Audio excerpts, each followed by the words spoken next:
الحمد لله رب العالمين والصلاة والسلام على سيد الأنبياء والمرسلين نبينا محمد وعلى آله وأصحابه أجمعين. أما بعد، أعوذ بالله السميع العليم من الشيطان الرجيم. بسم الله الرحمن الرحيم. وَلَوْ يُعَجِّلُ اللَّهُ لِلنَّاسِ الشَّرَّ اسْتِعْجَالَهُمْ بِالْخَيْرِ، اور اگر اللہ رب العزت لوگوں کے ساتھ جلدی کرے شر میں جیسا کہ وہ جلدی کرتا ہے ان کے ساتھ بھلائی میں، لَقُضِيَ إِلَيْهِمْ أَجَلُهُمْ، تو یقیناً ان کی طرف سے اس کی مدت پوری کر دی جاتی. فَنَذَرُ الَّذِينَ لَا يَرْجُونَ لِقَاءَنَا، پھر وہ لوگ جو ہم سے ملاقات کرنے کی امید نہیں رکھتے ہم ان کو چھوڑ دیتے. فِي طُغْيَانِهِمْ يَعْمَهُونَ، کہ وہ اپنی ہی سرکشی میں بھٹکتے پھرتے ہیں.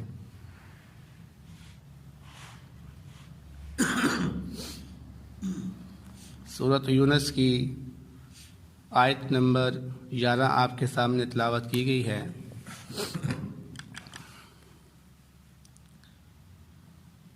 اس آیت مبارکہ کی تفسیر میں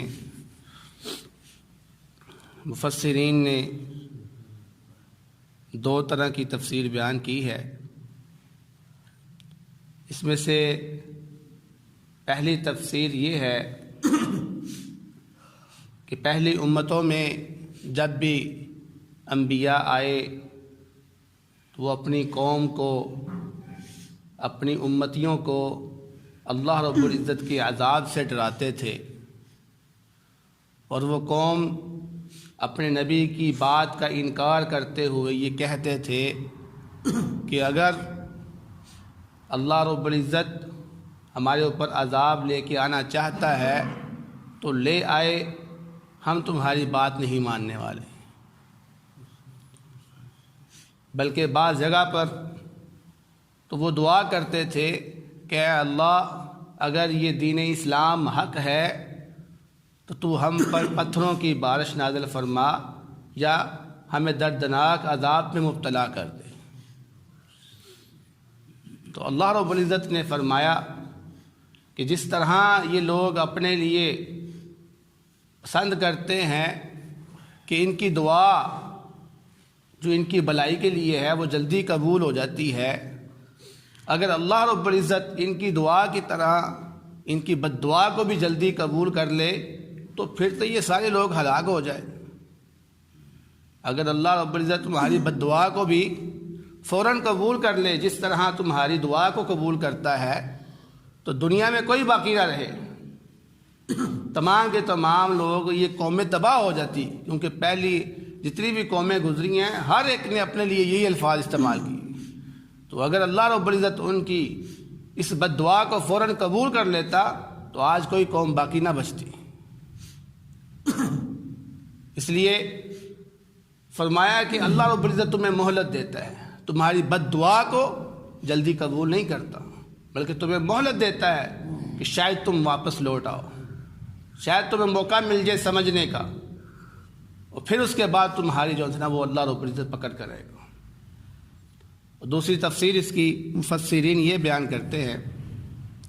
کہ اللہ رب العزت اپنے بندوں پہ بڑا ہی مہربان ہے، بڑا ہی رحیم ہے. وہ جس طرح وہ اپنے بندوں کی دعاؤں کو بہت جلد قبول فرما لیتا ہے، اس طرح وہ ان کی بد دعا کو قبول نہیں فرماتا. انسان جب غصے میں ہوتا ہے، جب مصیبت میں ہوتا ہے، جب کسی سے ناراض ہوتا ہے یا تکلیف میں ہوتا ہے تو وہ انسان اس کے لیے بد دعا کرتا ہے. تو اگر اللہ رب العزت تمہاری دعا کی طرح تمہاری بد دعا بھی قبول کر لیتا تو آج یہ تمام کے تمام لوگ جو زندہ نظر آ رہے ہیں یہ ہلاک ہو چکے ہوتے. تو اکثر ہم نے دیکھا ہے کہ ہم میں سے جب بھی کسی پہ غصہ آتا ہے تو ہم اس کو بد دعا دے دیتے ہیں اللہ تمہیں اٹھا لے، اپنی اولادوں کو بھی ہم اس طرح بسا اوقات کہہ دیتے ہیں، بیوی اپنے شوہر کو کہہ دیتی ہے جب تجھے اللہ اٹھا لے، میری جان چھوٹے تم سے۔ تو یہ اس طرح کے کلمات اکثر ہم اپنی اولاد کے لیے بھی کہتے ہیں اور غیروں کے لیے بھی کہتے ہیں۔ اگر اللہ رب العزت ان الفاظ کو اسی وقت قبول کر لے تو آپ اندازہ کریں کیا ہوگا۔ ہر بندے کے منہ سے یہ الفاظ نکلتے ہیں تو ہر بندے کی وجہ سے دوسرا بندہ جب اٹھایا جائے گا تو دنیا ویسے ہی ختم ہو جائے گی۔ اس لیے ایک حدیث میں نبی کریم صلی اللہ علیہ وسلم نے فرمایا کہ تم اپنے نفس کے لیے بد دعا نہ کیا کرو، کیونکہ بسا اوقات انسان اپنے آپ سے بھی تنگ آ کے کہتا ہے اللہ مجھے اٹھا لے۔ جب وہ اپنے آپ کو مصیبت میں دیکھتا ہے یا اپنے آپ کو بیماریوں میں پاتا ہے تو وہ کہتا ہے اس سے اچھا میں مر جاتا، یہ تکلیف مجھ سے برداشت نہیں ہوتی، یا غصے میں آ کر کہہ دیتا ہے اپنے آپ کو کہ میرے اوپر اتنی مصیبت، اتنی ٹینشنیں ہیں، اتنی ذمہ داریاں ہیں، میں اس کو ادا نہیں کر سکتا، اس سے اچھا تو مجھے موت آ جائے۔ تو اللہ کے نبی صلی اللہ علیہ وسلم نے فرمایا ہے کہ اللہ رب العزت نے فرمایا کہ انسان اپنے لیے بد دعا نہ کرے، بد دعا کرنے سے بچے، اور اسی طرح اپنی اولاد کے لیے بد دعا کرنے سے بچے، اور اسی طرح اپنے غلاموں، اپنے ملازموں کے لیے بد دعا کرنے سے بچے، اور اسی طرح اپنے مال کی بد دعا کرنے کے لیے بچے۔ کیوں؟ کیونکہ جب انسان بد دعا کرتا ہے تو بس اوقات وہ ایسی گھڑی میں بد دعا کر دیتا ہے جو اللہ رب العزت کے ہاں قبولیت کی گھڑی ہوتی ہے۔ تو اگر اللہ رب العزت اس گھڑی کے اندر آپ کی بد دعا کو قبول کر لے تو پھر آپ کے لیے گھاٹا ہی گھاٹا ہے، آپ کے لیے نقصان ہے اس میں۔ اس لیے فرمایا کہ اپنے لیے بد دعا نہ کیا کرو، اپنے لیے یا دوسروں کے لیے بد دعا نہ کیا کرو۔ تو اللہ رب العزت آگے یہاں پر فرما رہے ہیں فَنَذَرُ الَّذِينَ لَا يَرْجُونَ لِقَاءَنَا فِي طُغْيَانِهِمْ يَعْمَهُونَ۔ تو ایسے لوگ جو ہم سے ملنے کی امید نہیں رکھتے، اس دنیا سے اپنا دل لگائے ہوئے ہیں، جیسا کہ پچھلے درس میں بیان کر چکے ہیں کہ کچھ لوگ کہتے ہیں دنیا ہی دنیا ہے، بس آخرت نہیں ہے، 4 دن زندگی کے ہیں گزار لو، اچھے گزار لو، کھاتے پیتے ہوئے گزار لو، خوشی سے گزار لو، اس کے بعد کچھ نہیں ہے، کوئی حساب کتاب نہیں ہے۔ تو یہ لوگ اللہ رب العزت سے ملنے کی امید نہیں رکھتے۔ فرمایا ایسے لوگوں کو ہم چھوڑ دیتے ہیں کہ وہ اپنی ہی سرکشی میں، اپنی ہی دنیا میں وہ پھرتے رہتے ہیں۔ پھر فرمایا وَإِذَا مَسَّ الْإِنسَانَ الضُّرُّ دَعَانَا، اور جب انسان کو کوئی تکلیف پہنچتی ہے دعانا لجنبه او قائدا او قائما، تو وہ ہم سے دعا مانگتا ہے، لیٹتے ہوئے بھی، بیٹھے ہوئے بھی، کھڑے ہوئے بھی، ہر وقت دعا مانگتا رہتا ہے، کیونکہ انسان کو تکلیف پہنچی ہے۔ تو ایسا ہی ہوتا ہے، ہم میں سے جب بھی مصیبت میں پھنستا ہے، کوئی بیمار ہوتا ہے، کوئی نوکری نہیں ملتی، پیسوں کی کمی ہوتی ہے، کوئی مشکل آ جاتی ہے، تو فوراً ہر ٹائم اللہ اللہ کرتا ہے، جیسے بہت بڑا ولی بن گیا، وہ چلتے پھرتے اللہ اللہ کرتا رہتا ہے وہ۔ تو فرمایا ایسا شخص فلما کشفنا عنہ ضرہ، جب ہم ان سے اس کی تکلیف کو دور کر دیتے ہیں، مر کأن لم يدعنا الى ضر مسہ، تو ایسے ہو جاتا ہے جیسے اس نے تکلیف کے وقت ہمیں پکارا ہی نہیں، وہ اللہ تعالیٰ کو بھول جاتا ہے۔ جیسے اس کی بیماری ٹھیک ہوتی ہے، جیسے اس کو نوکری مل جاتی ہے، جیسے اس کو مال ملتا ہے، جیسے وہ مصیبت سے نکلتا ہے، تو وہ اللہ رب العزت کو ایسے بھول جاتا ہے جیسے اس کا کوئی خدا ہے ہی نہیں۔ تو یہ انسان کی مذمت یہاں پر اللہ رب العزت بیان کر رہے ہیں کہ ایسا شخص جو صرف مطلبی ہے، اپنے مطلب کو رب کو یاد کرتا ہے، اس کے بعد رب کو بھول جاتا ہے، ایسا انسان اچھا انسان نہیں ہے، بلکہ مومن اس کو بننا چاہیے۔ اور مومن کا شیوا یہ ہے کہ وہ ہر حالت میں اللہ رب العزت کا شکر ادا کرے، جیسا کہ ایک حدیث میں فرمایا کہ مومن کے لیے ہر حالت میں خیر ہی خیر ہے، جب اس پہ مصیبت آتی ہے تو وہ صبر کرتا ہے، وہ اور اللہ رب العزت اس کو صبر کرنے کا اجر دیتا ہے، اور جب اللہ رب العزت اس کو خوشی دیتا ہے تو وہ خوشی کے اندر اللہ رب العزت کا شکر کرتا ہے، اس کو بھولتا نہیں ہے، اس کے لیے اس میں بھی خیر ہی خیر ہے۔ اس لیے مومن کو دونوں حالتوں میں اللہ رب العزت سے تعلق رکھنا چاہیے، اللہ رب العزت سے تعلق نہیں چھوڑنا چاہیے۔ فرمایا کذالک زجن للمسرفین ما كانوا يعملون، اسی طرح مزین کیا گیا ہے زیادتی کرنے والوں کے لیے ان کے عمل۔ کیا مزین کیا اور کس نے مزین کیا ہے، یہ یہاں پر وضاحت نہیں۔ تو انسان کے لیے اس کے جو برے اعمال ہیں وہ مزین کون کرتا ہے؟ دو ہی چیزیں ہیں، ایک شیطان، جیسا کہ اللہ رب العزت نے فرمایا کہ وَزَيَّنَ لَهُمُ الشَّيْطَانُ أَعْمَالَهُمْ،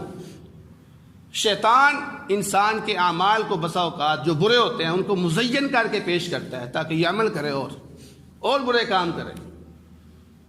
تو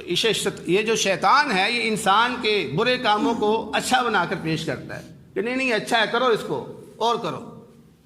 اور اسی طرح دوسری چیز جو انسان کے برے اعمال کو اچھے بنا کر پیش کرتا ہے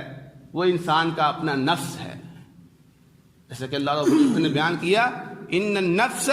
لامارۃ بالسوء، تمہارا جو ضمیر ہے، تمہارا جو نفس ہے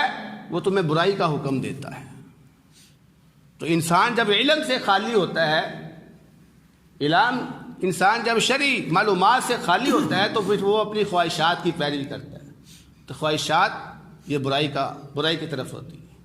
انسان جب اپنے آپ کو اپنے دل کی سنتا ہے، اپنے دماغ کی سنتا ہے، جس کا مطلب ہے وہ غلط طریقے پہ جا رہا ہے، وہ غلط راستے پہ جا رہا ہے۔ اس کو چاہیے کہ وہ علم حاصل کرے تاکہ یہ جو اس کے اندر ایک برا ضمیر ہے اس کی وہ پیروی نہ کرے۔ تو یہ دو چیزیں ہیں جو انسان کے لیے برے اعمال کو مزین کرتی ہیں، ایک شیطان اور دوسرا انسان کا نفس۔ تو ان دونوں چیزوں سے بچنا چاہیے، انسان کو اپنی خواہشات کی پیروی نہیں کرنی چاہیے، بلکہ اس کو اپنے علم کے دائرے میں سوچنا چاہیے کہ کیا میرے لیے یہ کام کرنا درست ہے یا نہیں۔ اور دوسرا شیطان کی پیروی نہیں کرنی چاہیے، کیونکہ شیطان ہمیشہ آپ کو گمراہی کی طرف لے کے جاتا ہے۔ تو ہماری یہ بات کا اس آیت میں خلاصہ یہ نکلتا ہے کہ انسان کو ہر حالت میں اللہ رب العزت کو یاد کرنا چاہیے، جیسا کہ ایک حدیث میں بھی حضرت ابو ہریرہ رضی اللہ تعالیٰ عنہ بیان فرماتے ہیں کہ جو شخص یہ پسند کرتا ہے کہ اللہ رب العزت اس کی مصیبتوں میں، اس کی آزمائشوں میں اس کی دعا کو قبول کرے، اس کو چاہیے کہ وہ خوشحالی میں بھی اللہ رب العزت سے تعلق جوڑ کے رکھے۔ اگر آپ چاہتے ہیں کہ جب ہم پہ مصیبت آئے ہم دعا مانگے تو ہماری دعا قبول ہو جائے، تو پھر یاد رکھیں خوشحالی میں اللہ رب العزت کو کثرت سے یاد کرو۔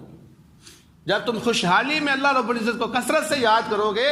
تو مصیبت میں فوراً وہ تمہاری دعا کو سنے گا اور تمہیں اس سے نجات دے دے گا۔ تو دعا ہے اللہ رب العزت سے جو سنے ہیں اس پر عمل کرنے کی توفیق عطا فرمائے۔ وما علینا